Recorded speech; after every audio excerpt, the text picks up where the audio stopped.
Aisha Jalalo, Abu me yota ma ono. Jana siminal Abu Aisha Jalalo, Abu me yota ma ono. Ko be mon tuni pay kungu nge grand jomma parce que pay kungu tu hore ma ko dengo ya ta no Congo Brazza do wata ya minata ko an minata ko an grand sile wadi dum mais parti ci IFDG ji bus contact no pedum jana sa tan sibe wadi dum anne anda ko jetere mi ko mi woni premier victime kum pay kundo grand min je vais pas te mentir hande mi soutenal mo be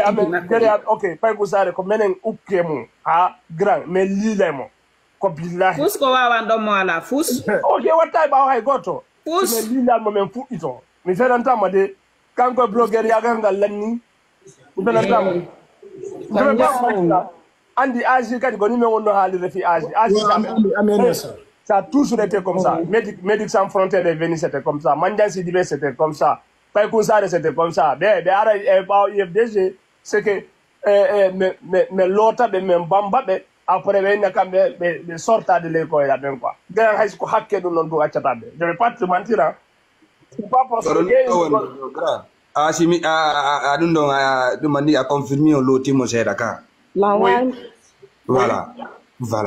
c'est ça le problème patience mimi nyamani mambo on mimi nabani mambo mi nyande pay kun sare nyami mbudi a sekki ko aduna ngollan ni de nyande patience militambe ko accrobe wonde accro al IFDG je vais pas te mentir ça hali IFDG hande ko moddi ko be mari ko fobe okkete ko non Allah wadirbe kambe kat non inna tung way min la welti ko kumpay ko woni on wadude la weltani ko quoi la weltani ko do ya fulbe be jetti la nginni wo min nya wonami gine wo to bari wati jo yalla gine non grand tout ça c'est des paroles politiques non paroles politiques yewto Amina OK vas-y OK donc andi min ko ndum mi dumanni do enen do fop yi ko no pay kun sare ariri noddiri bayri wayt inni mo do baba ko honno lotiri mo ko honno gerdiri piji dim fop ha kum pay kun anda baawo makko o darike o trahisi o do en fop den yude hari koni kon fejude hari kambe dido ko c'est comme si ko baba e biddo quoi en fop pari den suti dum do o darike o jamfike o do ko be innata kon sa yi no cholunno jodi hore kore joma innu immo hore amenta immo hore makko on so 5 ans on fami no trahir no non bari white si fop dumanni no mo don andini mo ko wadi ko ngomo ya parce que ko o loti mo wadi mo tagado geri ha yimbe ben andimo o wattano pour une deuxième fois ko be supportu me be don nabana mo mbuudi sodana mo otoje wadana mo piiji dim fop towna mo dow holli mo piiji fop no gerdirte bayari o anda sina nabugol kollun tum connecto internet o anda wadugol video o anda windugol o anda jangugol rien du tout yimbe belle hari no suti on no bari wayti ko gonga woni prévidi ko junni kon do fop hay fi kun kollum makko ko tajuno tout le monde fop enen do en fop en yi kono enen pour le fuuta sen anyi goddo hay simo mari gonga en dabbitata gonga makko merci en dabbitata gonga makko hay simo mari gonga ko en how to combat en onti habbito den ko en how to en fop en innen en cippinay fi yodo simi dumanay ala non ko alla jogi ko alla wa cippingol goddo on fami donc o do goto wata mo jogagol ka townu dom mo don nabano mo buudi sodan dom mo otoje bewin dom mo ko don onon kay o sorti on ko den ka don o sorti ko de o jodi do lotu do mo wadi piji dim fop Amina don o sorti on onon kay ko de mon Amina motion Amina harda on to non mais attends mais elle dit moi la andio ko do ko tun kadi men ngibi ele mamune mo andi ko woni wolde kanko hari mo honto on tuma non mo andi ko woni wolde ko ombo min je n'ai jamais supporté pay kum sare j'ai jamais aimé mi data o aden jam photo do goddo min hay live di makko di min dara tay même pas c'est direct yawndara e hino ma don an o landi do landu yawndara konti ji makko din fop ma lando da mo min simi do abonné e makko grand ko menen gar santé botte ba mi haali do ko inni o me hara menen men ley men tapotude men nabande mo kadoji donc na do akki onon do jonni mo pouvoir onon IFDG ton jonni mo pouvoir kare so ko bari yimbe go kay on jay sa sambe ko yimbe go kati hari no to detestube bari white o do ko bari white detestube o do yaari kande leydi puusi mo quoi puusa mo ɗumano mo yeena mo ɗumanno tuusala wayne habbolam bari wayti ɗo mara habbolam amina bari wayti ɗo mara ennemi ɓe ɓuri yimɓe ɓen ka IFDG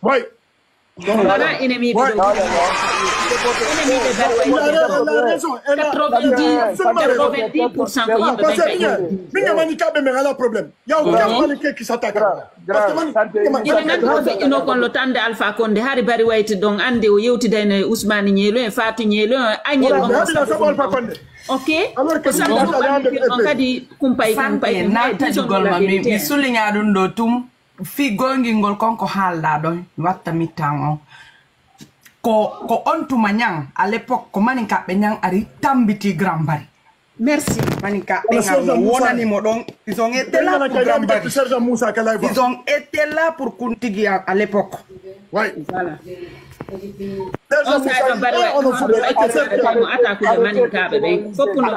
en tout cas affaire do pay kun sare on do on ne umboddi ko soppa on voilà c'est ça soppa on no ayona on ne is boddi ko soppa on ndi ɗo le ndi continue ndi soppa on ndi soppito parce que on suttinimo le karma existe amuñami Allah on ɗo hunde wotere o waɗi vidéo inni o kanko ɓay Dumbuya laami ko woyono yiide Dumbuya awa he ko suka mo mi weldi wonɗo Hollande ɗo o buy andi ko on ƴettunomo naɓi mais après hay ɓe yiiɗano o ɗumanimo naɓi mais o immiɗo o wotti ɗum o yenni Mamadi ko on kadi innata hannde o yaha leggine o yiiɗa e ma ɗo yow Mamadi ko barkiɗo o wawama grand Dumbuya kombo lootimo bambine Alpha Condé non moi je rentre pas entre Dumbuya et Mimi, qu'est-ce qui est pas moi, c'est le petit là, vous l'avez connu derrière moi. Après, vous m'avez attaqué, insulté à cause de lui, vous l'avez pris. Maintenant, aujourd'hui, il s'est retourné contre vous. Grave. Dumbuya, Alpha Condé, l'autre, Bambi, Dumbuya, sorti par Alpha Condé. Moi, mon débat, c'est pas un débat. Ok, si, maintenant, ok, pas qu'on gagne ça, sorti que les amènes grand, c'est, n'amène tout. Ah, ok.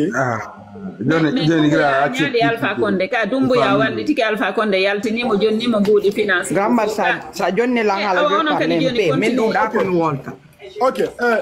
joni gasi acceke Niki vas-y ok on yafoto min ɗuɗa komi wolata ɗo kono Grand Bari min komi mari tun komi innaka hoore leydi ɗo en tant que julɗo ok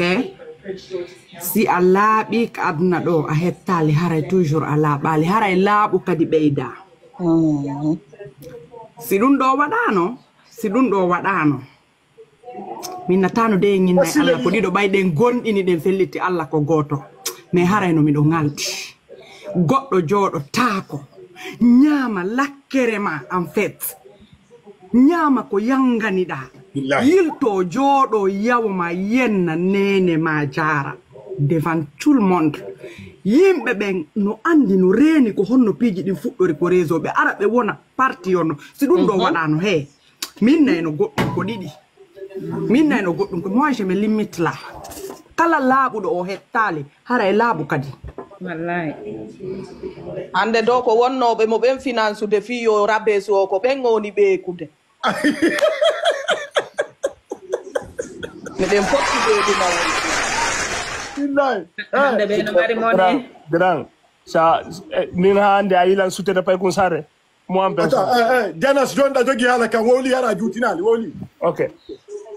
moi en personne, moi j'ai jamais soutenu Paikoun Saré. Je reconnais que c'est une personne qui a aimé l'IFDG ou a dit à un moment communiqué. Non, rectification. Moi ça je suis pas d'accord. Laissez-moi aller au bout de mes idées. Ah ok. Est-ce que c'est forcé d'accepter comme on est? Ça dépend. Il manipulé l'IFDG.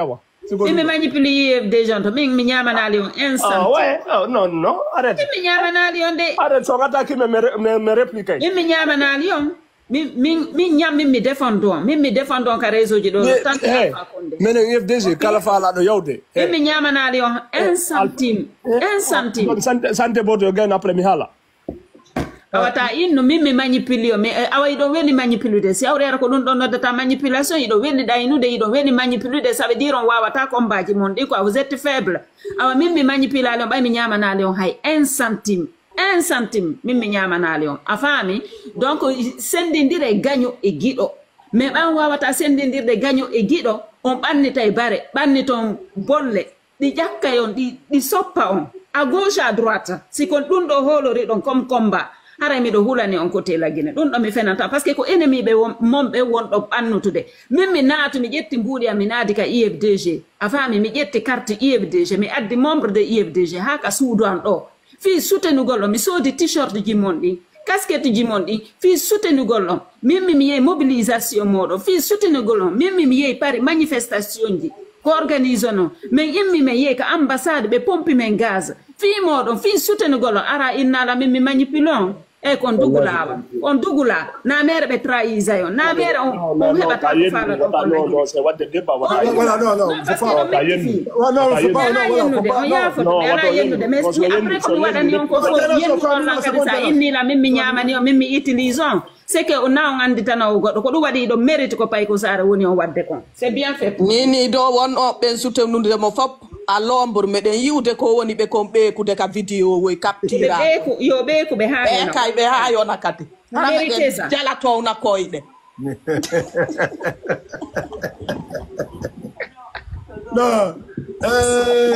Mini Grand Jonka. No metti qua, no metti yeggiti lo tande Alpha Condé ko mi wadi do ko mi joni suteni be on nani ko woni wolde do ko on nani yalti do contrat fulbe bench bambikun ye pay ku menen bari wati ko gagner pullo hande o yilti contre mo awa pay ku he da kella nanani e puis ko goto woni wadde be wada photo won don si on fuɗɗo concert on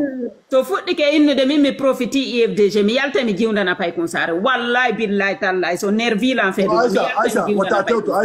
wallahi mi yalta mi towna fi pay concert so fuɗɗi ke innude min mi profiti IFDG après ko mi waɗani on kon non